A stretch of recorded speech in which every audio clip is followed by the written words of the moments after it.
जय Siya Ram. Radhe Radhe.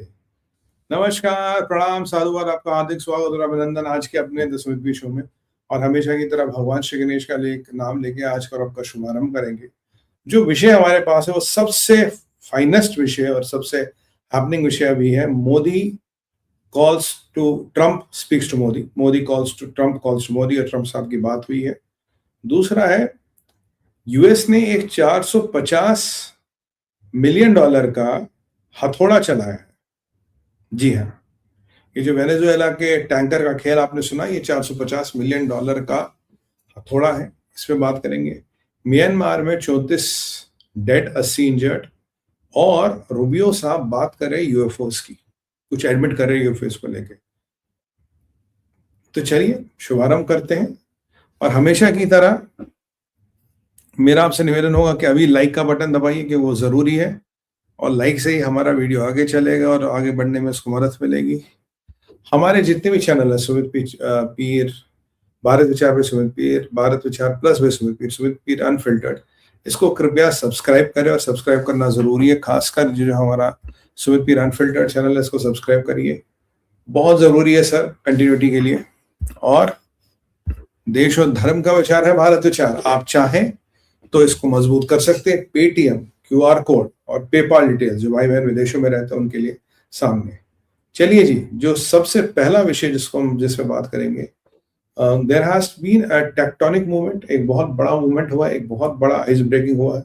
Donald Trump साहब की बात हुई मोदी जी से, और डोनाल्ड ट्रंप ने अपना जो हाई हॉर्स पे वो रहते थे, जो वो हवा के घोड़े पे रहते थे, जरा जमीन पे आ गए हैं। जमीन पे उनको उतरना पड़ा और मोदी जी से बात हुई है, मोदी जी पे बात हुई है। और जो इंडिया और अमेरिका के रिलेशंस हैं, जो बिगड़ गए थे, जो खराब हो गए थे, उनको सुधारने का एक बहुत अथक प्रयास अमेरिका द्वारा। अमेरिका चाहता कि भारत के साथ रिलेशन अच्छा हो, अमेरिका चाहता कि भारत के साथ ट्रेड डील हो, अमेरिका चाहता है कि बायलैटरल रिलेशंस एक नई जगह पे पहुंचे। अमेरिका चाहता है कि वो ट्रेड हो, टेक्नोलॉजी और मिलिट्री हो, उसमें कॉपरेशन बढ़े और ये कॉपरेशन बहुत बड़ा जाए और दुनिया में नंबर 1 बने। इसको लेके प्रधानमंत्री मोदी जी का भी एक ट्वीट आया है, यूएस से भी इसकी पुष्टि हुई है, और मीटिंग को काफी सफल और काफी फलदायक बताया गया। अब अगर आप इसके बैकग्राउंड में जाइए, क्या कहानी है, देखिए इसकी कहानी भी शुरू होती है यूएस के नेशनल स्ट्रैटेजी डॉक्यूमेंट से, जिसमें ये बताया गया था कि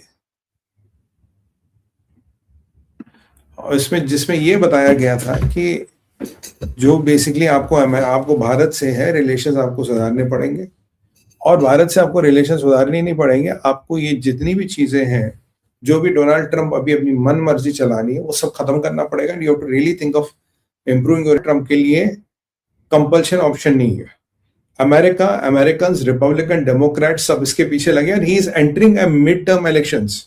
मिड टर्म होते हैं यूएस में। अगर ये मिड टर्म हार जाते हैं, रिपब्लिकन पार्टी के जो पोल्स आ रहे हैं उनमें उनकी हालत खराब है, और अगर ये मिड टर्म हार जाते हैं तो समझिए इनका जो लगभग जो है हिसाब किताब बहुत बुरा हो रहा है। इनका हिसाब किताब बिल्कुल हिल गया है, और अगर ये हिसाब किताब इनका हिल गया तो इनके लिए बहुत भारी पड़ने वाला है। और अगर ये मिड टर्म्स हार जाते हैं, he can be still in the power, but can be A lame duck president जिसके पास कोई ताकत नहीं होती। और आने वाले टाइम में जो रिपब्लिकन पार्टी है, उसका जो भी हिसाब किताब, अगर भी कुछ भी जीतने की संभावनाएं बनती हैं, वो संभावनाएं बिल्कुल खारिज हो जाती है, बिल्कुल खत्म हो जाती है। तो ये जो मोदी जी के साथ मुलाकात की है, ये अभी इनकी मजबूरी है साहब, ऐसा नहीं कि इनका हृदय परिवर्तन हुआ है। वो कहते हैं ना, मरता क्या ना करता, वो वाली बात है। मरता क्या ना करता, वो वाली बात है कि समथिंग ट्रबलिंग में, मरता क्या ना करता वाली बात है। There was no option for him but not to do it, क्योंकि यहाँ भारत यूक्रेन के, रशिया के करीब आ रहा है, वहां यूरोप में परिस्थिति बिगड़ रही है, यहाँ चाइना अपने दाव पेच खेल रहा है, और चाइना और जापान की लड़ाई जो है, ये बिल्कुल दिन ब दिन एस्केलेट हो रही है। आज की आपने खबर पढ़ी होगी कि यूएस के बॉम्बर्स ने पार्टिसिपेट किया जापान के साथ एक्सरसाइज में, क्योंकि अभी चाइना और रशिया की एक्सरसाइज उस क्षेत्र में हुई है। तो ये जो जापान वाला कॉन्फ्लिक्ट है, ये एस्केलेट हो रहा है, और डोनाल्ड ट्रंप के पास विकल्प नहीं है। ये जो आया है डोनाल्ड ट्रंप, ये मजबूरी में आया है। इसको समझ आया कि मोदी झुकने वाले नहीं, इसको समझ आया भारत नहीं झुकेगा, इसलिए इसको आना पड़ा। He is not come under a change of heart. और मुझे अब यकीन है, क्योंकि देखिए ट्रेड डील को लेके भी हमारा एक बिल्कुल क्लियर पॉइंट ऑफ व्यू था। वो क्लियर पॉइंट ऑफ व्यू ये था कि भाई हमने सारे विकल्प जो है खोल दिए हैं, हमने इनको ऑप्शन ट्रेड डील का दे दिया है, और जो हमारा ऑप्शन था वो बेहतरीन है। इसीलिए, क्योंकि ये हम नहीं कहते, I have to just adjust my monitor a bit, give me a second.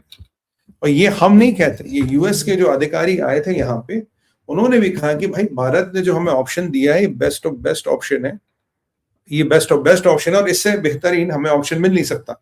कहीं ना कहीं जाके डोनाल्ड ट्रंप के पाले में बॉल अटक गई थी कि भाई तेरे अफसर, तेरे लोग खुद कह रहे हैं ये best of the best option है, इससे अच्छी ट्रेड डील भारत दे नहीं सकता। Bharat is a tough nut to crack. Modi झुका नहीं, मोदी ने अपने ऑल्टरनेट बना लिए, भारत ने अपने ऑल्टरनेट बना दिए। भारत तब भी ग्रो कर रहा था एट 8.2%, जिसकी आप परिकल्पना भी नहीं कर सकते। और एक और मैं बता दूं आपको, एक और स्टडी आई थी, ये हार्वर्ड यूनिवर्सिटी की स्टडी थी, अभी भी पब्लिश हुई है। इसमें एक बड़ा अच्छा कंपैरिजन किया गया है। उसमें कंपैरिजन किया गया है कि भारत एज अ इकोनॉमी कैसा कर रहा है। कंपैरिजन हुआ है इकोनॉमीज बिफोर कोविड और आफ्टर कोविड। कोविड से पहले परिस्थिति क्या थी, कोविड के बाद परिस्थिति क्या है, हाउ इकोनॉमीज रिकवर्ड और डिटेरियोरेटेड आफ्टर कोविड। और जब ये एनालिसिस किया, जबकि कोविड के पहले भारत ने काफी डिप लिया था, कोविड के दौरान भारत ने काफी डिप लिया था, पहले वी ओके, जब कोविड के दौरान हमने डिप लिया, पर जो कोविड के बाद जो उभरे हैं, अगर आज आप जापान, रशिया, अमेरिका, चाइना, जितनी जर्मनी, जितनी भी बड़ी बड़ी इकोनॉमीज है, अगर उसकी जो स्टडी हार्वर्ड ने निकाली है, इसमें ये आया है कि इंडिया जो है वो कोविड के टाइम थोड़ा डिप तो ले लिया, क्योंकि भाई आबादी हमारी ज्यादा। After that our recovery has been fantastic to fantabulous, and we have really recovered at a alarming pace and rate. And our recovery का जो कर्व है, वो जो रिकवरी का ग्रोथ है, वो कॉन्स्टेंटली बढ़ रहा, वो कॉन्स्टेंटली अपस्केल हो रहा है। ये हार्वर्ड कहता है, हार्वर्ड की स्टडी कहती है। तो हमारा जो बढ़ने की श्रेणी है वो बहुत बड़ी है, बहुत पावरफुल है। और अब आज कोविड को गए इतने साल हो गए, और ये जो ट्रैक है, ये जो बढ़ने का कर्व है, ये बिल्कुल स्टेबल और स्टैटिक है। मतलब ऐसा नहीं है कि स्पूरियस ग्रोथ के कहीं आ गया, फंस गया, कुछ हो गया, नहीं। हम कॉन्स्टेंटली बढ़ रहे हैं और कॉन्स्टेंटली बेटर कर रहे हैं, ये उनकी स्टडी कहती है। तो मतलब अगर दुनिया में कहीं संपन्नता है, अगर दुनिया में कहीं सोने की चिड़िया है, अगर दुनिया में कहीं आर्थिक ट्रेजर है, और अगर दुनिया की कहीं होप है, वो कहीं ना कहीं भारत से जुड़ती है।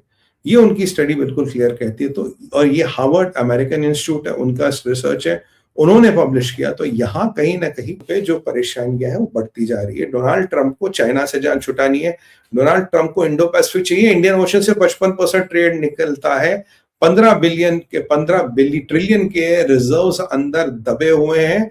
और अगर आपको दुनिया पे कंट्रोल रखना है, आपको इंडियन ओशन पे कंट्रोल रखना है, फ्यूचर जियोपॉलिटिकल थिएटर, सबसे बड़ा geopolitical theatre of the next decades to come is going to be Indian Ocean। और चाइना को साउथ चाइना सी में कंट्रोल करना। China should not be able to get into Africa. China छोटी छोटी countries को debt trap नहीं करना चाहिए, और इंडो पैसिफिक होना जरूरी है। इंडो पैसिफिक का की परिकल्पना भी बिना इंडिया के इम्पॉसिबल है। तो जो मैं आपको कह रहा हूं, it is basically a marriage of compulsion, और ये एक मजबूरी है। और कहीं ना कहीं जो भारत नहीं झुका है, जो मोदी नहीं झुके, जो भारत की राजनीति बड़ी ट्रांजिशनल नहीं रही है, भारत की राजनीति ऐसी नहीं रही, ठीक है साहब झुक जाओ, ठीक है साहब उठ जाओ, झुक जाओ उठ जाओ, ऐसा भारत ने करने से मना किया। और Bharat has stood to its ground कि ये जी हजूर, जी जनाब, आज आपके मूड में क्या है, इस सब को जैसे भारत ने नकार दिया, भारत ने इसको रिजेक्ट कर दिया, अमेरिका की मजबूरी हुई ये। मैं आपको कह रहा था,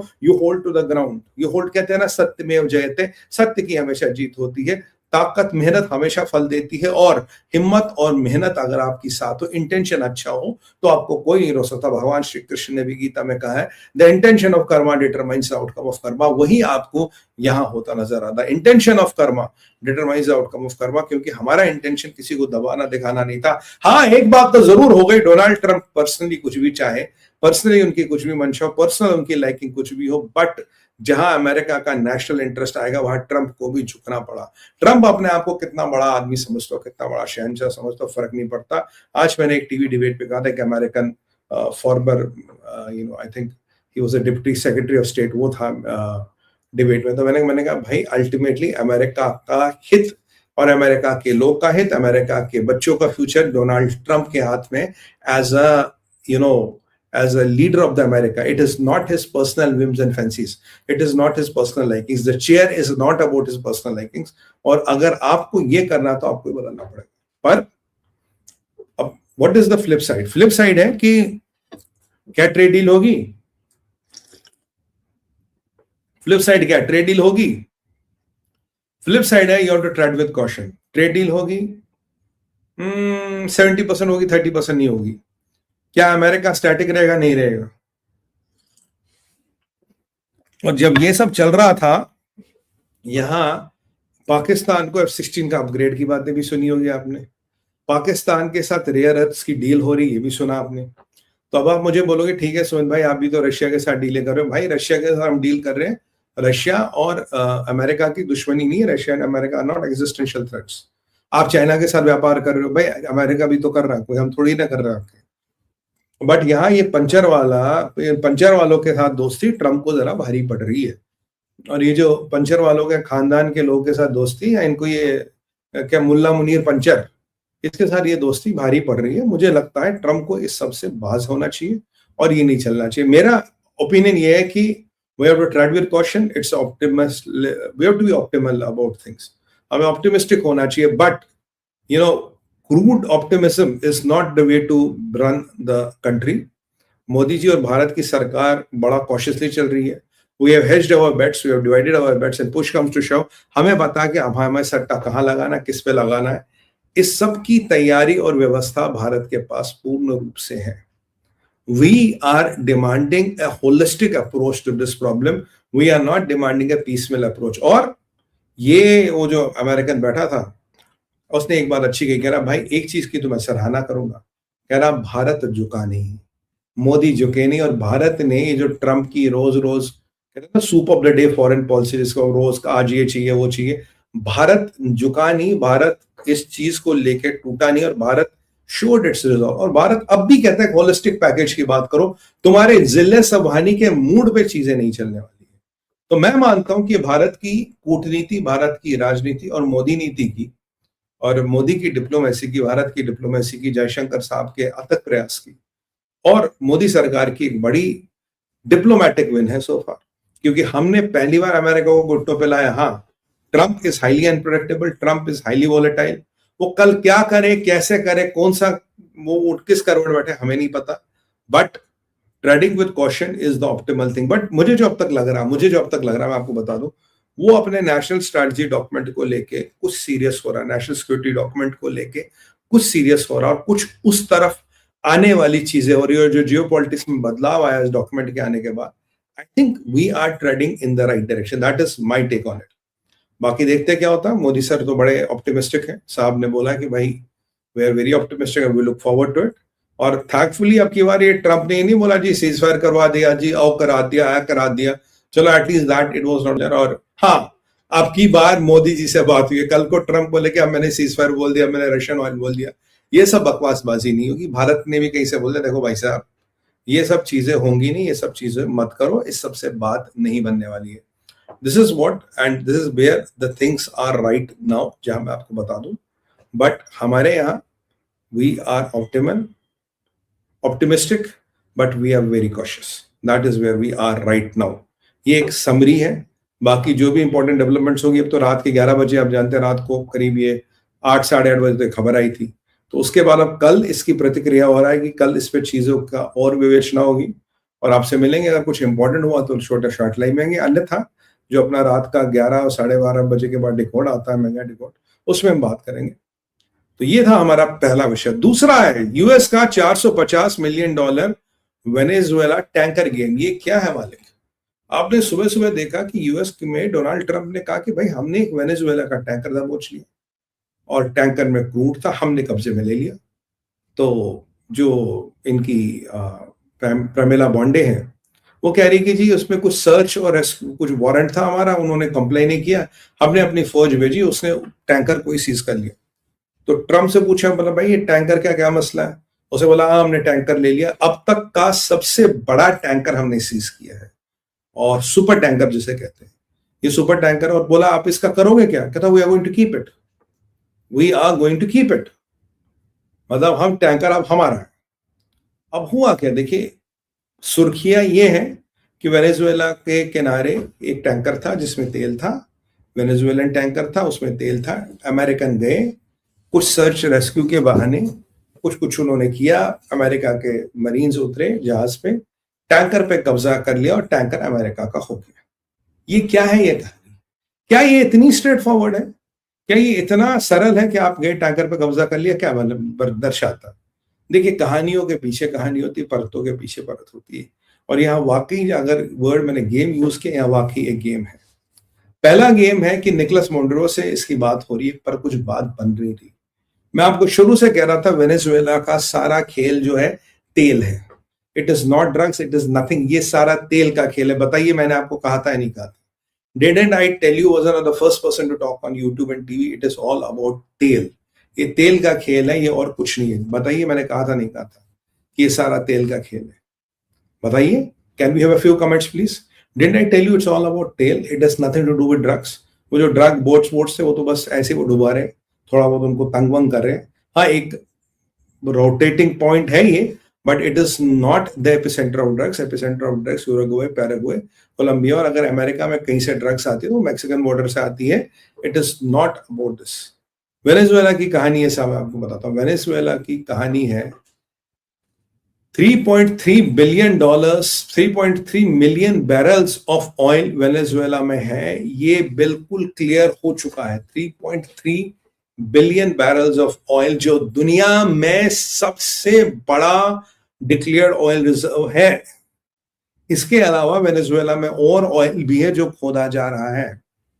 सुनने में वेनेजुएला के साइड में कंट्री गुआना में भी तेल है, और गुआना में 50% आबादी हम भारतीय सनातनियों की है, तो वो तेल भी मान लीजिए हमारा ही। बाकी वैसे अंडमान निकोबार में भी ऑयल निकला है। बहुत जल्दी पुरी साहब या माननीय मोदी जी बताएंगे कि वो तेल कहाँ तक है, कितना बड़ा है, क्या उसका हिसाब किताब है। मेरा जहां तक आकलन है वो लगभग 100 साल वो तेल चलेगा भारत के लिए, तो 100 साल तक तेल भारत में ही आएगा हमारा क्रूड। और आप जानते हैं क्रूड से हाइड्रोकार्बन्स निकलते हैं, और crude is not only for burning oil and petrol and kerosene and aviation fuel, it is very important source of hydrocarbons as well. तो ये आप जानती हैं, ठीक है जी। तो यहाँ पे जो खेल है वो तेल का है, और ये वेनेजुएला का तेल है और निकलेगा, ठीक है जी। अब पे हमने लगा रखे प्रतिबंध, यानी कि अमेरिका ने। पीछे एक कहानी और भी है कि इसमें एक अगर आप इसके बारे में मटेरियल पढ़े तो आपको एक ईरान का एक फ्लोटिंग नाम मिलता है दाएं बाएं। अब आप पूछोगे सुमित भाई, वेनेजुएला का तेल और ईरान का क्या लेने देना? What the hell has Iran got to do with this? Iran का बड़ा लेना देना है, मैं आपको बताता हूँ। तो ये बड़ा इंटरेस्टिंग गेम है। होता क्या है, निकोलस मोंडियो से डोनाल्ड ट्रंप की बात नहीं बन रही, वो सरेंडर नहीं कर रहा है, इसकी शर्तों पे मानने को तैयार नहीं। डोनाल्ड ट्रंप आ गया गुस्सा। डोनाल्ड ट्रंप ने अपने एयरक्राफ्ट कैरियर भेज दिया, अपने एयरफोर्स भेज दी, नेवी भेज दी, सब भेज दिया। अब सवाल है करे क्या? How to cross the red line? You don't also want to start the war, you want them to start the war, you want Venezuela to start the war, ताकि आपको बोले हमने तो अपने डिफेंस में इनको ठोक दिया। ड्रग्स का बहाना तो ही बेसिकली मोहम्मद बिन सलमान प्रायोजित लड़ाई है ये, इसके ये सुपारी लड़ाई है, मतलब मोहम्मद बिन सलमान की सुपारी और मेरे को चाहिए तेल। अब जब ये सब हुआ तो सीआईए ने कहा यार देखो इनकी तैयारी क्या है, पीछे Venezuela has been flexing muscles, अपने एयरक्राफ्ट उड़ा रहा है, एक्सरसाइज वगैरह कर रहा है। ऐसा नहीं उनके पास कुछ नहीं है, but obviously they are no match to American power, उसमें कोई डाउट है। जब ये प्रक्रिया हो रही थी and Venezuela was flexing it's muscles, तो सीआईए का एक प्लान था कि व्हाट टू डू, क्या करे। तो एक ऑयल टैंकर है, इससे सुपर टैंकर है, इस पर जाके अमेरिका ने कब्जा कर लिया। हमने देख लिया। अब ये कहानी क्या है? पहली बात, अमेरिका कह रही है कि आज मैं तुम्हारे तेल पे कब्जा करूंगी, मैं तुम्हारे एसेट्स को दबोच लूंगी, सीज कर लूंगी, अगर तुम्हारी नेवी में या तुम्हारी कंट्री में क्षमता नहीं है उसे प्रोटेक्ट करने की। यही हरकत वो पुतिन के साथ या चाइना के साथ या भारत के साथ नहीं कर सकता कि पावरफुल कंट्रीज, यानी कि अगर आप कमजोर मुल्क हो और आपके पास सैन्य शक्ति नहीं है तो मैं आपके तेल पे कब्जा भी कर सकता हूँ। पॉइंट नंबर 1, बहुत क्लियर मैसेज है। अमेरिका ऊपर, वेनेजुएला नीचे। ये मत समझो कि मैं आप यू आर टुवर्ड्स द कैरेबियंस या आप अमेरिका की रीच से बाहर हो। अमेरिका की रीच से बाहर कोई नहीं है। Point number 2। Point number 3, CIA want to see कि भाई ये जो वेनेजुएला रेस्पॉन्स क्या करेगा? क्या मिलिट्री रेस्पॉन्स करेगा? क्या इनके पिछवाड़े में दम है या वैसे ही बोल रहा है? वैसे ज्यादा दम है नहीं, वो अब भी जानते हैं। तो उन्होंने ये टेस्ट केस कर लिया। ये तो 3 बड़े रीजन। अब ये सुपर टैंकर क्या होता है? देखिए, दुनिया में super tankers are those tankers जो 3 से 4 मिलियन बैरल्स ऑफ क्रूड को ट्रांसपोर्ट करें। दुनिया में हार्डली 100-110 सुपर टैंकर टोटल है।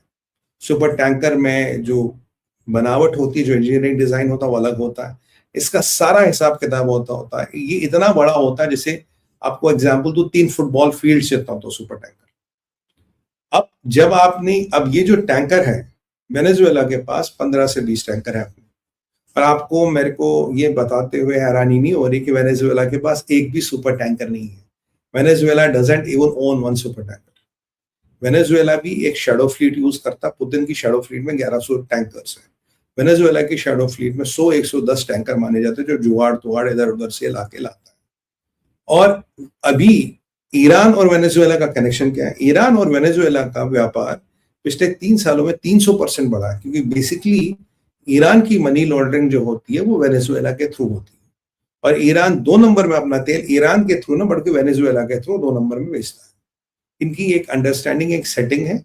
यहाँ के थ्रू पैसे की राउटिंग वाउटिंग भी करते हैं, क्योंकि वेनेजुएला पे प्रतिबंध है, पर ईरान जैसे सख्त प्रतिबंध नहीं है इतने।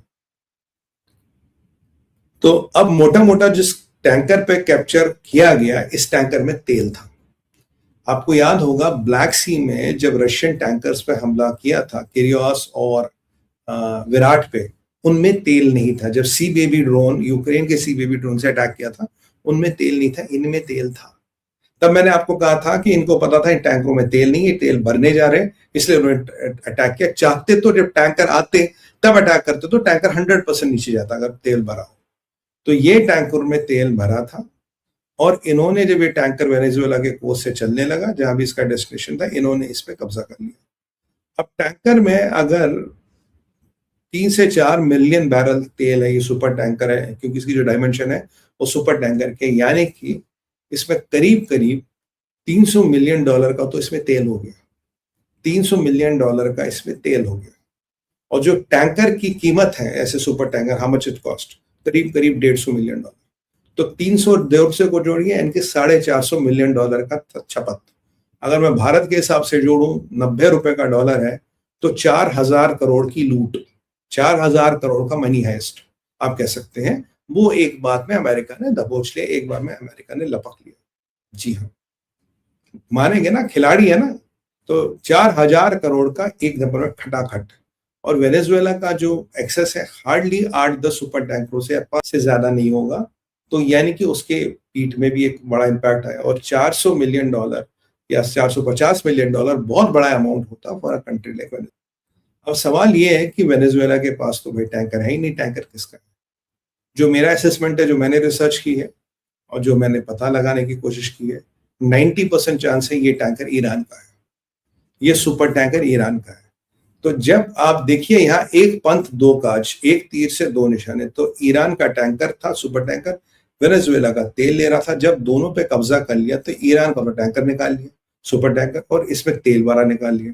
तो सीधा सीधा ये जो हथौड़ा लगा है, ये आपका $450 मिलियन का हथौड़ा है, मोटा मोटा, जैसे $450 मिलियन है। ये कहानी है आज। तो 4000 करोड़ की लूट है एक दिन में। ऐसा मिलिट्री ऑपरेशन तो बहुत, मिलिट्री ऑपरेशन इटर्निटी। अब ट्रम्प कहता है जी मेरे को चले वाला मसला, मैं गोल्डन वीजा से $1 ट्रिलियन ला रहा हूँ। गोल्डन वीजा आज हम डिस्कस नहीं कर रहे यहाँ पे, बिकॉज दैट इज नॉट वो एक उल्लू सब्जेक्ट है मेरे हिसाब से। But anyway, that's a suicidal mission America is on. But यहाँ देखिए आप $450 मिलियन कैसे लूटेंगे मालिक। This is something to be really really seen and admired. Mind boggling boss, mind boggling. और नया रूल है ये, हम विल कीप इट। और पैमेला बॉन्डे आके कवर फायर देख रही, नहीं देखो हमें ये करना था, हम कुछ वारंट एग्जीक्यूट कर रहे थे, तेल इनका, बात खत्म। टैंकर इनका, अमेरिका का कब्जा है फिलहाल टैंकर पे। And now they can use this as a bargaining chip, और they can simply keep the tanker and keep the oil. अब देखिए, अगर आज के डेट में आपके पास मिलिट्री पावर नहीं है, आज के डेट में आपके पास मिलिट्री शक्ति नहीं है, ये सोचिए आपके साथ क्या हो सकता है, what can happen to you. This is a classical example of that. ये वास्तविकता है सर।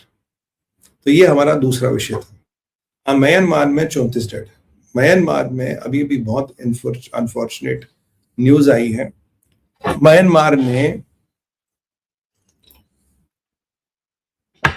म्यांमार की स्टेट ने एक अटैक किया रक्सेन प्रोविंस में। रक्सेन प्रोविंस जो हमारे 4-5 स्टेटों से लगती है नॉर्थ ईस्ट की साइड में, ये बहुत नटोरियस प्रोविंस है। इस पे अराकान्स आर्मी का कंट्रोल है। अराकान्स आर्मी का वेपन फंडिंग पूरा हिसाब किताब चाइना से होता है। अराकान्स आर्मी और भारत में कभी अच्छे कभी कोल्ड रिलेशंस होते हैं, हॉट एंड कोल्ड रिलेशंस होते हैं। ये बड़ा ग्रुप है, इट्स अ सब्सटैंशियल ग्रुप, और ये इतना बड़ा ग्रुप है कि म्यांमार की सेना पे ये अकेले भारी पड़ सकता है। And they have ultra most weapons, ultra most technology, और चाइनीज सैटेलाइट, चाइनीज सबका एक्सेस है। और म्यांमार में जितने भी ग्रुप्स हैं उनका यूनाइटेड फ्रंट बनाने वाला भी आपका पीपल्स रिपब्लिक ऑफ चाइना है। तो ये कहानी है आपके म्यांमार की, ये कहानी आपके अराकान आर्मी की। अब ये जो स्ट्राइक हुआ है, पता लगा कि ये 2 बम चलाए गए थे 9:13 पे। एक बम तो फटा हॉस्पिटल के ऊपर, एक उसके बाजू में गिरा। अनफॉर्चुनेटली 34 पेशेंट जिसमें औरतें बच्चे सब शामिल है, they died on the spot. और दूसरे बम का अभी कितना डैमेज है ये नहीं पता, बट हमें ये जरूर पता है कि they are more than 90 people who are injured, और जो डेथ टोल है ये बढ़ेगा। अब ये गलती थी, ये एक्सीडेंट था, ये क्या था ये नहीं पता, but hostel has been hit and we have lost innocent 34 lives and more than 80 or 90 people are injured। और ये उस क्षेत्र में था जिसको अराकान आर्मी कंट्रोल करती है, जो अराकान आर्मी का क्षेत्र बताया जाता है। वहां म्यांमार की गवर्नमेंट ने वहां स्ट्राइक किया था, अटैक किया था, और उस क्षेत्र में ये आपको जो आउटपुट है, आपको ये ऐसा आउटपुट मिला है। This is what has happened here, so it's very unfortunate. अब अराकान आर्मी रिटेलिएट करेगी, चाइना रिटेलिएट करेगा। अभी तक तो ये पता है कि हॉस्टल है, it is completely devastated and destroyed. क्या ये अराकान आर्मी का प्राइवेट हॉस्पिटल था, क्या इसमें अराकान आर्मी के लोग थे, ये क्लैरिटी नहीं है अभी तक। On the face of it we only know it's hostel. Our heartfelt condolences to people who lost their lives, including the children। बच्चे मरे हैं, और बट ये थोड़ा एस्केलेट हो गया मामला। तो अब यहाँ म्यांमार और अराकान आर्मी के बीच थोड़ा घमासान होगा, और ये जो घमासान होगा ये कोई अच्छी बात नहीं है। हमें भी फिर कुछ सफाई कभी ना कभी जाके करनी पड़ेगी, क्योंकि इसका जो कचरा निकलेगा वो कचरा चाइना हमारे तरफ चैनलाइज करेगा। और मैंने आपको बताया था कि जहां भी चाइना का अब इन्फ्लुएंस है वहां से you will start pressure points breaking up. जैसे ना प्रेशर कुकर की सीटी निकलने लगेगी, मतलब जहां भी चाइना का इन्फ्लुएंस है वहां से प्रेशर कुकर सीटी अब बजाने लगे। कहा था नहीं कहा था मैंने, can we have a small poll? मैंने आपको कहा जहां जहां चाइना का प्रेशर है you will see this problems erupting around India, including Myanmar. Myanmar का मैंने नाम लिया था क्योंकि इसका स्प्लेज इंडिया में भी आएगा। इट इज नॉट कि इसका बॉस, इसका स्प्लेज इंडिया में भी आने वाला है। We have to be prepared कि ये यहाँ तक भी आएगा। बिल्कुल मैंने आपको कहा था, रिमेंबर मैंने आपको कहा था ये आएगा, क्योंकि चाइना जो बौखला गया है, चाइना जो हिल गया है नेशनल स्ट्रेटजी डॉक्यूमेंट देख के, चाइना को समझ रहा हो। जो आज जो मोदी और साहब के और ट्रम्प साहब की बात हुई है, इसको लेके China is not very happy about it. China is not very, उनको समझ आ रहा है गेम बदल रहा है, और ये पाकिस्तानियों को भी समझ आ रहा है गेम बदल रहा है। ये ट्रम्प अब जाते जाते इनको F-16 का अपग्रेड दे या घंटा दे, ultimately they know the game has changed. अब ट्रम्प के हाथ में कुछ नहीं है। अब रिपब्लिकन पार्टी का झंडा बज रहा है ट्रम्प के ऊपर, भाई जाके दोस्ती कर ले, नहीं तो तेरी वाट लग जाएगी। और मैं हमेशा कह रहा था जो हमसे टकराएगा चूर चूर हो जाएगा। भाई हम तो महाकाल के भक्त हैं, मगर हम लोगों से टकराओगे नुकसान आपका होगा, हमारा क्या होगा। आप अपनी सुरक्षा सोचिए, हमारी सुरक्षा तो है ही है। अब तो प्रभु की असीम अनुकंपा है, आप अपनी सुरक्षा सोचिए। तो ये एक बड़ा इंपॉर्टेंट पहलू है। तो ये म्यांमार वाला 34 डेड। फिर चलते हैं सर रूबियो यूएफओ टॉक। ये बड़ा इंटरेस्टिंग एस्पेक्ट है। ये रूबियो का यूएफओ टॉक क्या भाई, मार्को रूबियो ने माना है, और एक डॉक्यूमेंट्री बन रही थी जिसमें उसका इंटरव्यू आया है, और उसमें मार्को रूबियो ये मानते, कई सारे गवर्नमेंट के अफसरों का, अधिकारियों का इंटरव्यू उसमें है, और ये डॉक्यूमेंट्री यूएफओस के बारे में। और ये डॉक्यूमेंट्री भी दुनिया में सबसे ज्यादा चलने वाली डॉक्यूमेंट्री है। और इसमें मार्को रूबियो ये मानते हैं कि करीब 1400 से 1600 साइटिंग्स ऑफ यूएफओस हुई है, which have been hovering in American skies and everywhere, specially American nuclear sites के ऊपर इनका भ्रमण देखा गया, इनकी हावरिंग देखी गई है। और ये फ्लाइंग ऑब्जेक्ट्स या फ्लाइंग एड्स, जो मतलब अनआइडेंटिफाइड फ्लाइंग ऑब्जेक्ट्स भी कहते हैं, एड्स भी कहते हैं, व्हाटएवर दे आर, ये हमारे नहीं है। अमेरिका का इनसे कोई लेना देना है, अमेरिका का इनसे कोई रिलेशन नहीं है। They look to be aliens, they look to be controlled and driven by aliens. तो पहली बार अमेरिका में कहीं ना कहीं यूएफओस के बारे में एक्नॉलेजमेंट मिलती है, कहीं ना कहीं एलियंस के बारे में एक्नॉलेज मिलती है। और अगर आप देखें काफी प्रेडिक्शंस ज्योतिष में और काफी और सभ्यताओं में भी, संस्कृतियों में भी है, जिसमें ये लिखा है कि 2026 में दुनिया will have the first contact with aliens. तो ये आज जो मार्को रूबियो का स्टेटमेंट है, वो कहता है हाँ जी, ये 1400 से 1600 इट्स अ बिग नंबर। ऐसे फ्लाइट्स नोट की गई है, ऐसे ऑब्जेक्ट्स देखे गए हैं। तो जिन लोगों ने यूएफओस देखे, जिन लोगों के बारे में यूएफओस की बात करते हैं, उनका दिमाग खराब नहीं है। The UFOs do exist and there are aliens who are possibly coming to visit us and possibly coming to go around us। खासकर जो न्यूक्लियर साइट्स हैं उन पे बड़ी होवरिंग हुई, उनको वो बड़ा ध्यान से देखते हैं। तो भाई साहब, we are not alone in the universe, so we have aliens who are our buddies or our enemies, I don't know, wherever they are। तो ये आज अमेरिका के विदेश मंत्री मार्को रूबियो कह रहे बहुत से ऐसे गवर्नमेंट्स हैं, बहुत से ऐसे देश हैं जिन्होंने इसके बारे में छुपा रखा है, बता नहीं रखा है। रोग गवर्नमेंट्स है, रोग देश है। और कहीं ना कहीं अपने अमेरिका में भी फॉर्मर प्रशासनों पे हल्का फुल्का निशाना उसने बांधा है कि उन्होंने भी कुछ चीजों को इंटेंशनली छुपा के रखा है। बट ये UFOs is a reality, aliens look to be a reality and they are hovering over our sides. 1400 से 1600 विजिट्स हुए हैं।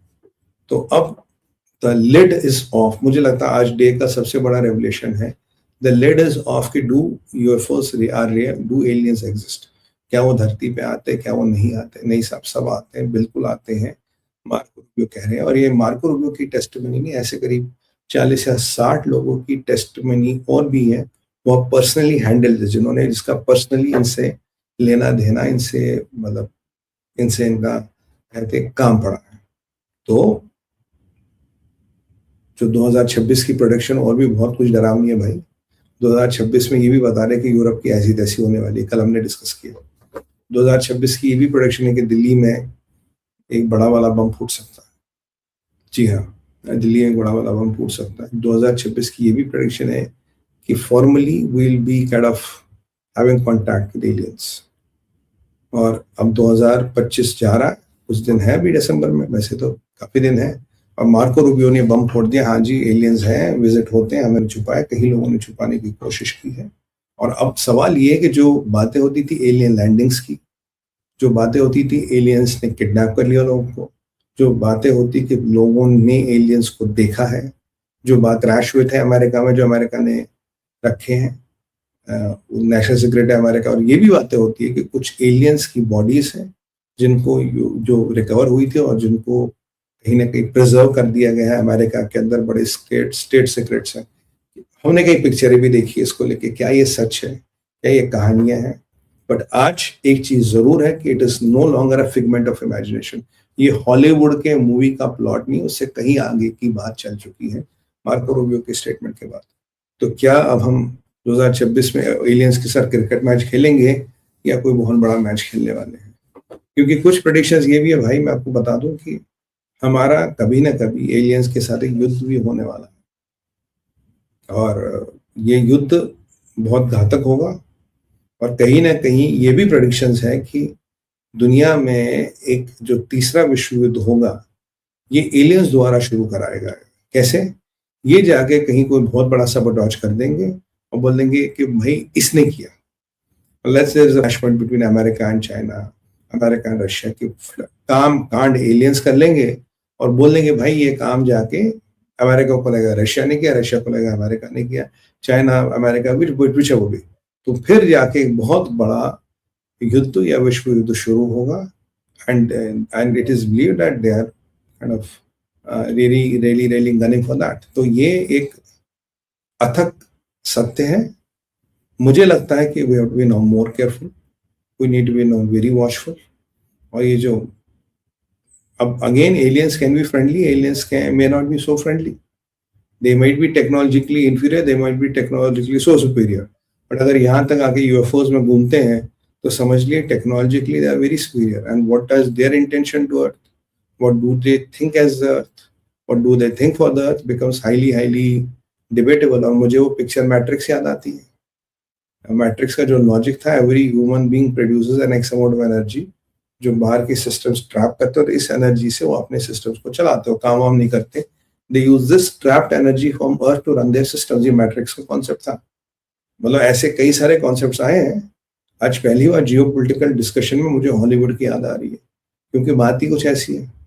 तो सवाल ये कि अमेरिका ने क्या क्या छुपा रखा है, अमेरिका के पेट के अंदर कौन कौन सी बातें हैं और कौन कौन से राज उन्होंने दबा रखे हैं। क्या ये राज रशियंस के पास हो सकते हैं? जी हाँ, बिल्कुल हो सकते हैं। कैनेडियंस के पास हो सकते हैं? जी हाँ, बिल्कुल हो सकते हैं। मतलब मोस्टली, और इनका जो लेना देना है, और मोस्ट ऑफ द यूएफओ जो साइटिंग्स हुई है, अगर आप कहीं जगह रिकॉर्ड उठा के देखें, वो अमेरिका के ऊपर ही हुई है। कहीं ना कहीं इनका इंटरेस्ट और इनका प्यार भी अमेरिका से ही है। मुझे लगता है डोनाल्ड ट्रंप से इनका विशेष प्यार होगा। डोनाल्ड ट्रंप के घर के तो 3 चक्कर काटते हैं, कहते हैं भाई ये धरती पे ये विचित्र प्राणी कहाँ है, do you know that man with the golden hair, कहता जरा देखा, कह रहा हाँ मैंने देख लिया उसको। अब ऐसा तो नहीं कहीं इन एलियंस का इन्फ्लुएंस डोनाल्ड ट्रंप के दिमाग पे भी है भाई? अगर इनके पास इतनी हाई टेक्नोलॉजी, पता लगा मामा जी का दिमाग इन्फ्लुएंस कर दिया। ये एलियंस और इनकी technology, it is an paradigm which is only where the imaginations can go wild. But let's see, we keep our fingers crossed, we hope for the best and be prepared for the worst. कहते हैं it's a bright day or a sunny day, rainy day or a snowing, it's a Christmas or a Easter, keep your gunpowder dry। एक कहावत है, keep your gunpowder। पता नहीं भाई कब जरूरत पड़े और क्या आवश्यकता हो। लेट्स होप कि कभी आवश्यकता ना पड़े, लेट्स होप कि हम इस चीज को निकाल लें, और लेट्स होप कि हमारे अमेरिकन भाई कोई बहुत बड़ा कांड छुपा के नहीं बैठे जिसका खामियाजा कल को आपको और हमको सबको चुकाना पड़ेगा। लेट्स होप ऐसा नहीं है। बाकी जो प्रभु की इच्छा, बट मेरा जो जहां तक दिमाग कहता है, they know something much more than what they are revealing. और कोई बड़ी बात नहीं, ऐसे लोग हैं कल कौन सी डील कर ले कि ठीक है हम तुम्हारी डील करते हैं, हम तुमसे सेटिंग करते, चलो तुम हमें ये दिलवा दो, हम तुम्हें ये दिलवाएंगे। भाई कुछ भी हो सकता है। मतलब you might think I am imagining a story here, but सिर्फ एक ही चीज मुझे डाउट है, इट्स नाउ मार्को रूबियो अब भी चाहे तो नहीं कर सकता था, अब उसने एग्री क्यों किया? ये बात है जिस पे सोचना पड़ेगा। फिलहाल अब तक के लिए यही, मैं आपसे यही कहूंगा भाई, अगर लाइक का बटन नहीं दबा है, लाइक का बटन अभी दबाइए, अपने सोशल मीडिया ग्रुप्स में इसे डालिए, हमें शेयर सब्सक्राइब कीजिए। और जो हमारे चैनल्स हैं, भारत विचार बाय सुमित पीर, भारत विचार plus by Sumit Pir unfiltered, इन सबको सब्सक्राइब करके रखिए। चाहे देखिए किसी भी एक चैनल से, पर सब्सक्राइब करके सबको रखना जरूरी है।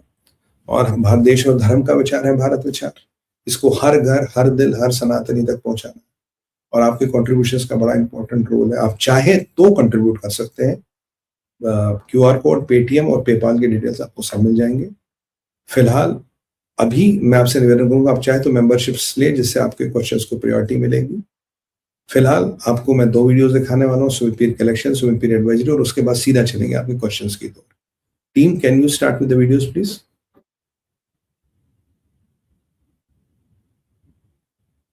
नमस्कार मित्रों, मैं आपके सामने लाया हूं सुमित पीर एडवाइजरी, जो एक यूनिक इनिशिएटिव है जिसमें आपकी लाइफ, बिजनेस, पर्सनल, प्रोफेशनल कोई भी समस्या हो जिसका हम मिलके समाधान ढूंढेंगे। आप जूम के माध्यम से जुड़ेंगे, आप दुनिया में कहीं पे भी हो, कोई फर्क नहीं पड़ता। ये 100% प्राइवेट कॉन्फिडेंशियल है, इंडिविजुअल्स के लिए है, कॉर्पोरेट्स के लिए है, और practical approach to very complex problems. If any kind of type, immigration हो, फाइनेंसेस हो, कैरियर हो, लाइफ हो, बिजनेस हो, कुछ भी हो, तो आपसे निवेदन है कि आप इस इनिशिएटिव का लाभ उठाइए और हमसे जुड़िए, sumitpir.com के माध्यम से।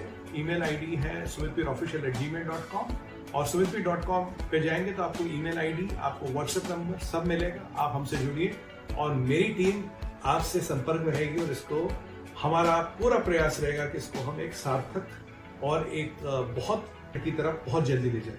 नमस्कार, प्रणाम, साधुवाद। आप चलते सुमित पी कलेक्शंस में। Our scope is much beyond these products what we say and we also offer advisory on that. और products के बारे में अगर आपको कुछ छोटा मोटा जानकारी चाहिए तो you can always reach to my team on the numbers given.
Good.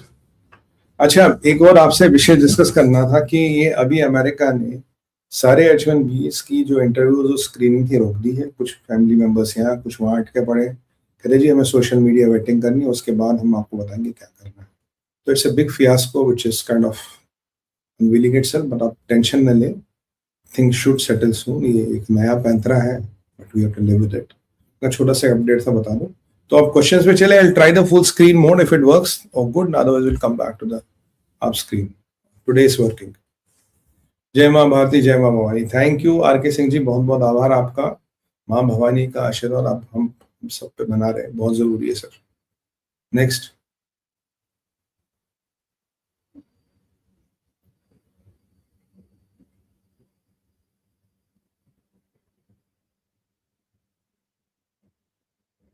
Mexico में 1250 लगा दिया सर। हाँ, मैं सोच रहा था यार इसको कवर करूं और ये बड़ा इंपॉर्टेंट विषय है। अगर ये बड़ा थोड़ा good taste in the mouth, ठीक है। 1 बिलियन का एक्सपोर्ट है यहाँ पे जो इम्पैक्ट हो रहा है। नंबर बहुत बड़ा नहीं है तो इसलिए मैंने कुछ ज्यादा इसको happy to look at this news. ठीक है, देख लेते हैं। हो सकता है मैं कल इस पे करूँ या कुछ बड़ा हो जाए तो we can do a live on. बिल्कुल सही कह रहे हैं आप। Next.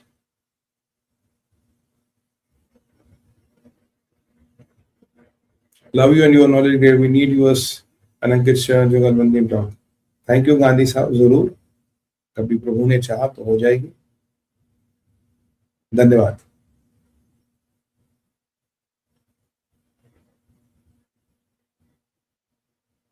UNSC has become irrelevant in core 5 of India, Russia, America, China, Japan. Answer for the world security. UNSC has become irrelevant. Is core 5 of India, Russia, America, Japan, the answer to world security. Sir, यहाँ China cannot be answer to world security. China can be the biggest threat to world security. China is the biggest threat to world security. There is no doubt about it. Let it be India, let it be Japan, let it be Israel, let it be America or let it be Russia. इस सब में अगर मैं से Israel भी जोड़ूं, अगर इस सब का बड़ा थ्रेट है तो इंडिया से शुरू करो, उसका थ्रेट चाइना, रशिया का थ्रेट चाइना, अमेरिका का थ्रेट चाइना, जापान का थ्रेट चाइना।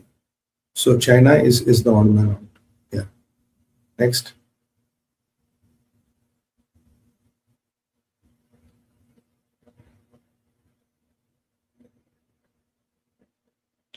ये जो संपत जी अभी जो चीजें बदल रही है ना, डर यही तो लग रहा है मिड टर्म में अगर हार गए तो वो एक हिजड़ा कैबिनेट, हिजड़ी गवर्नमेंट बन के रहेगी, नपुंसक गवर्नमेंट, कोई ताकत नहीं होगी, कुछ नहीं कर पाएंगे, लेम डक। तो इससे बचने के लिए ना वो मरता क्या ना करता। अब तक तो इसने खूब मर्जी चला ली, इसने अपने पर्सनल हेट्रेड और इक्वेशन में गवर्नमेंट चलाने की कोशिश की, which is disasters for America ठीक है साहब, उनका सरकार, उनका देश, हम क्या कह सकते, जो मर्जी करो। नेक्स्ट, सुमित भाई, MBS and TACO doing the same game Venezuela at 70% of the oil. बिल्कुल बिल्कुल सर, ये जो MBS और टैको है, ये वेनेजुएला के तेल का गेम है। वॉर तो इसने, वॉर और सैंक्शंस तो मोहम्मद बिन सलमान का ब्रेन चाइल्ड है। Is a very dangerous man, आपको बताऊं, Mohammed bin Salman is a very dangerous man. और ये अब ट्रम्प सोच रहा है, वहां से तो 1 ट्रिलियन मिल रहा है, अगर यहाँ से सेटिंग बैठ गई 5-10 ट्रिलियन की, तो 1 ट्रिलियन को लाख मार देंगे, जो मैं आपको पहले बोला था। That is what they will do ultimately, अगर उनकी यहाँ सेटिंग बैठ गई। फिलहाल आज लगभग आधे बिलियन का आपने हाथ तो मार ही लिया ना, आपने 2 हेलीकॉप्टर उतार दिए, आधा बिलियन आपके जेब में। अब 2 हेलीकॉप्टर उड़ाने का खर्चा कितना है, खुद सोचिए। नेक्स्ट,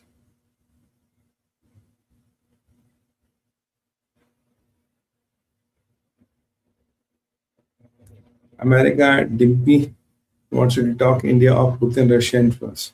ये होगा नहीं जी, they will try to do whatever they want to do, पर ये जो हमारा रशिया के साथ अभी रेलॉस भी हुआ, रशिया हमारा ऑल टाइम अलाई है, they have to live with it. We cannot depend on Americans for anything. They have to understand this, they have to realize this. कोशिश वो कितनी करे, साम दाम दंड भेद करे, रशिया से relations are not negotiable. And you know they are the only relations, वो कांग्रेस और भाजपा कोई भी, वो स्टैटिक रहे। और पहले वहां USSR था, फिर रशिया बना, तब भी रिलेशन स्टैटिक रहे। तो ये तो नॉन नेगोशिएबल वाली बात है, इसमें कुछ हो नहीं सकता। Let them try, it won't work for them. Next, Sumit, all are doing al-Taqiyya against India and Israel, also in Gaza, and also giving arms to Pakistan, Bangladesh, Qatar. So these are sponsoring terrorists. रेवान भाई, मैं तो खुल के बोलता हूँ, सब अल-तकिया कर रहे हैं, सब झूठ बोल रहे हैं, सब बकवास कर रहे हैं। सारे इस्लामिक जहाद, इस्लामिक टेरर को जिंदा रखते हैं। तो ये तो इसमें, और मैं आपको कह रहा हूँ, हमास को हर कोई हथियार देता है। हमास को बनाने वाला मुस्लिम ब्रदरहुड, कल वाला आप देखिए, मुस्लिम ब्रदरहुड ने तो हमास को बनाया था। मुस्लिम ब्रदरहुड का डायरेक्ट रिलेशन है, संबंध है इनके साथ, तो इसमें कोई डाउट तो है नहीं। तो मतलब what are we talking here, you are absolutely right, I completely agree with you. Next,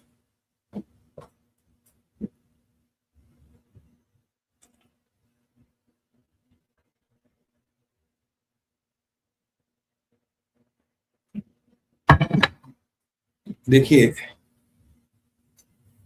UK में मुस्लिम ब्रदरहुड का हेडक्वार्टर है।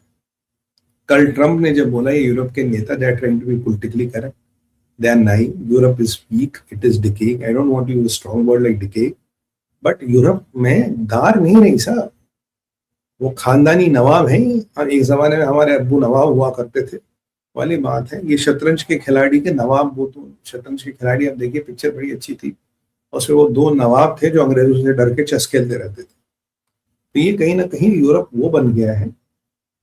और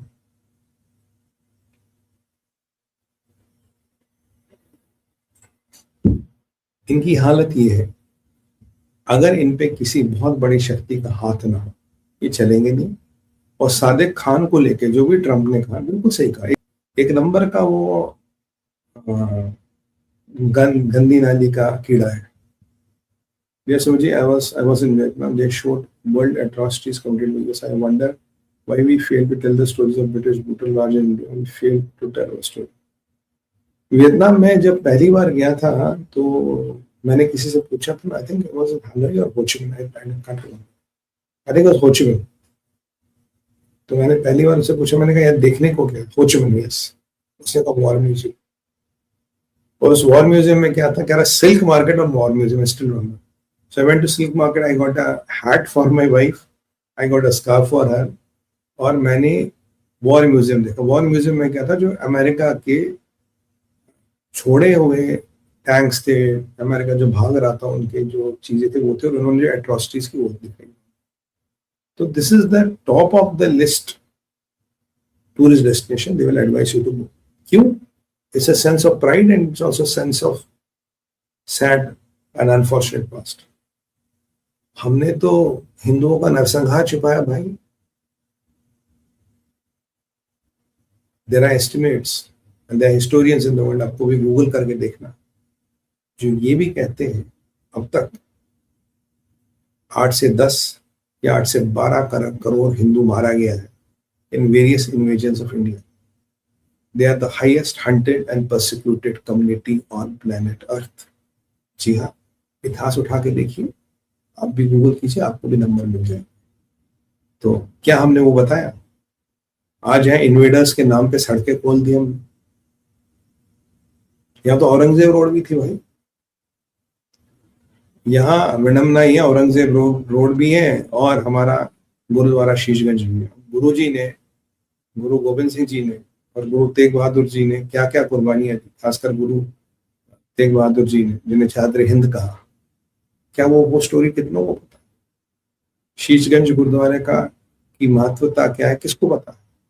औरंगजेब रोड वही है, कुछ किलोमीटर दूर शीशगंज गुरुद्वारे से। ये भी हमने किया है। तो हम ना पॉलिटिकल करेक्टनेस के चक्कर में मर गए। वक्त चेंज हो रहा है, वक्त चेंज हो रहा है और वक्त चेंज होके रहेगा। जो सभ्यता अपने इतिहास को नहीं पहचानती, उस सभ्यता का विलुप्त होना जरूरी है, अनिवार्य है। ये जो आपने कह दिया, मेरी दुखती तार को आपने छेड़ दिया। जिस दिन हमने अपनी कहानियां कही, 12 करोड़ लोगों की लाशों की दास्तान लिखनी पड़ेगी भाई, बहुत लंबी होगी। नेक्स्ट।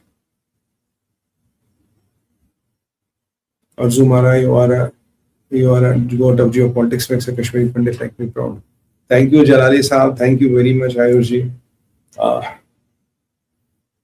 सब माता रानी की कृपा है, माँ भवानी का आशीर्वाद है, भैरव की कृपा है और आप जैसे भाइयों का प्यार है। अभी मिशन बहुत आगे चलने का सर, मिशन आगे बहुत बढ़ाना है। ये तो एक शुरुआत है। आप देखिए हमारे चैनल को भी कहाँ चलने दिया जाता है, कहाँ इसको इम्प्रेशन मिलता है, कहाँ इसको बहुत चीजें नहीं मिलती, लोग नहीं आते, नोटिफिकेशन नहीं जाती, बहुत चीजें नहीं होती। और आयुष जी एक बार बताओ आपको, जहां तक मेरी आवाज पहुंचनी होती है ना, इस व्यूवरशिप में भी पहुंचती है, क्योंकि किस सबको पता है, जिसको पता है, जहां पता है एक पॉइंट ऑफ व्यू देखना, तो सुमित भाई की चैनल देखते हैं और वो पॉइंट ऑफ व्यू मिलता है। ये एंटरटेनमेंट वाला चैनल, यहाँ गेम्स नहीं हो रही, ये गेम्स वाला चैनल नहीं है, ये गेम्स वाला कुछ नहीं है। This is really a channel and by the grace of God मेरा TV presence is too strong than anybody else.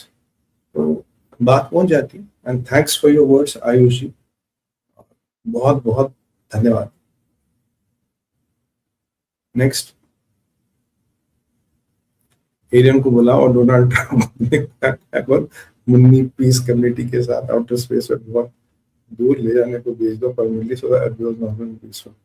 Not a bad idea, not a bad idea. I like your idea. हो सकता है उनकी नजर भी हो। Thank you sir, you come for a great information, tell us God will always take care of. हमेशा मानता हूँ सर कि जो भारत चलता है और जो भारत की भूमि है, इस पे असीम अनुकंपा है भगवान की। अब आप बोलेंगे क्यों है? देखिए, अगर आज पे एक छोटा सा मंत्र बोलो, ओम हुम जूम से, या मैं ओम ऐं ह्रीं क्लीं चामुंडाय विद्महे नमः, भूर्भुवः तत्सवितुर्वरेण्यं भर्गो देवस्य धीमहि धियो न प्रचोदयात्, ओम त्र्यंबकं यजामहे सुगंधिं पुष्टिवर्धनम् उर्वारुकमिव वन्दनात् मृत्युर्मुक्षमामृतम्। कई सारे शावर मंत्र, कई सारे तांत्रिक मंत्र, कई सारे आक्रांत है, पर इन मंत्रों का sound and vibration creates the universe. इन मंत्रों का भारत भूमि पे मिलियंस के ट्रिलियंस ऑफ जप्स हुए हैं। इनकी एनर्जी कहीं ना कहीं यहाँ सम्मिलित है, इसमें सम्मिलित है, और ये एनर्जी, ये ऊर्जा इस भारत देश को चला के रखती है, भारत देश को बचा के रखती है। तो जब तक यहाँ सनातन की ध्वज पटाखा है, तो भूलिए मत चिरंजीवी को, जिनमें बजरंग बली भी है। जब तक बजरंग बली और भैरव, बजरंग बली आपका दक्षिण तरफ से रक्षण करते हैं और भैरव आपका नॉर्थ की तरफ से रक्षण करते हैं, नॉर्थ और साउथ। जब तक भैरव और बजरंग बली की कृपा इस धरती पे है, कोई इस धरती का बाल भी नहीं बाका कर सकता। 1000 साल तक इस्लामिक इन्वेजन एक ही धरती को तो नहीं झुका पाया, वो भारत की धरती है। बाकी तो 20-20 साल में, 30-30 साल में कन्वर्ट कर लिए। लेबनान तो आपके सामने कन्वर्ट कर लिया, क्योंकि यहाँ दैविक शक्तियों का वास है, यहाँ दैविक ऊर्जा है, वो दैविक शक्तियां, वो दैविक ऊर्जा, वो साउंड वाइब्रेशन, वो मंत्र जाप आपकी और हमारी रक्षा करती है। इसके निमित्त आते रहते हैं, जाते रहते हैं। हो सकता है एक छोटा सा निमित्त का एक छोटा सा रोल मेरा भी हो, और हमेशा निमित्त आते रहेंगे, जाते रहेंगे, जब तक सनातन की ध्वज पटाखा यहाँ पे हमारा कोई माल भी वापस नहीं कर सकता, याद रखिए।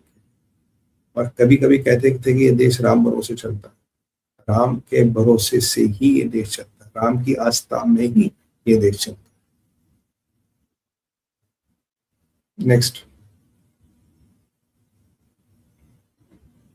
America Trump capture on the biggest Venezuela launch today said will keep it for free by. ये मैंने समझाया आपको। ये हम जो हमारा सेकंड टॉपिक था नीरव जी, भटनागर जी, ये मैंने आपको पूरा डिटेल में समझा। फिर भी टॉक 450 मिलियन हैमर, ये सारा गेम क्या था क्या नहीं था, और एक तीर से दो निशाने कैसे लगाएंगे। If you are joined late I will request you to go through the second section, और वो कंप्लीट मैंने एक्सप्लेनेशन उसमें दे रखा। Thank you. Next, sir, can't we take back all the citizen rights of the cut mullah by defining them as partner refugees who remained here even after the partition? Why do we let them stay in Pakistan? Doctor Ambedkar साहब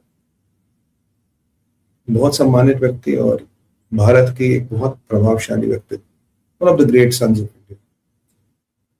अंबेडकर रोज कहते हैं अंबेडकर ने ये कहा जी, अंबेडकर ने ये कहा, अंबेडकर रोज बिल्कुल एक राजनीतिक मुद्दा बन गया है डॉक्टर अंबेडकर। डॉक्टर अंबेडकर ने एक बात कही थी, उन्होंने कहा थी 100% पॉपुलेशन ट्रांसफर किया, क्या नहीं किया?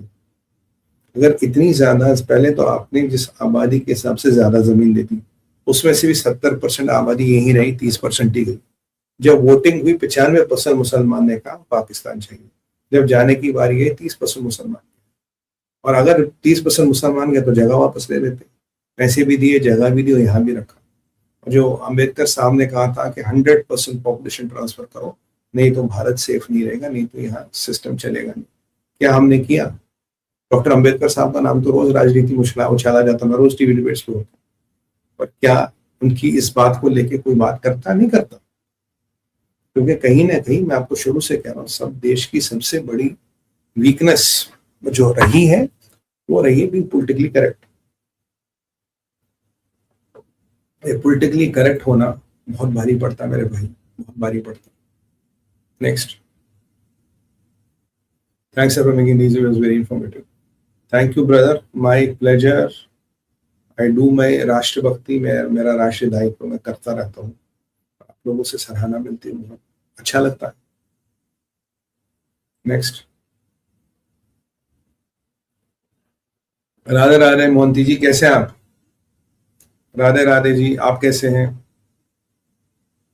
विजय जी, जय श्री राम, जय भारत। गुरमीत जी, राधे राधे। नमस्कार जी, नमस्कार निर्मल कुमार जी। जलाली जी, वारिश महाराज जी, बिल्कुल fine, all good, good to see you again. Sumit ji, जय श्री गणेश, जय श्री गणेश सर। जय श्री राम, जय श्री कृष्ण। थैंक यू संपत जी।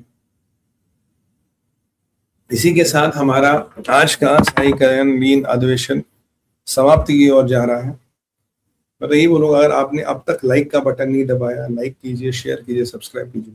अपने जो दोस्त और फ्रेंड्स का व्हाट्सएप ग्रुप्स है, फैमिली ग्रुप्स, उससे डालिए, बोले भाई इसको देखो, और भारत विचार के विचार को मजबूत बनाइए। पेटीएम, क्यूआर कोड, पेपाल सब आपके सामने है। सुमित कलेक्शन, सुमित एडवाइजरी आप लोगों को रिकमेंड भी कर सकते हैं, और हम आशा करते हैं कि आपका और हमारा इस मिशन में, इस राष्ट्रीय मिशन में साथ बना रहेगा। अभी आपसे आगे लेता हूँ। भारत माता की जय, वंदे मातरम। ओम नमः पार्वती पतया, हर हर हर महादेव।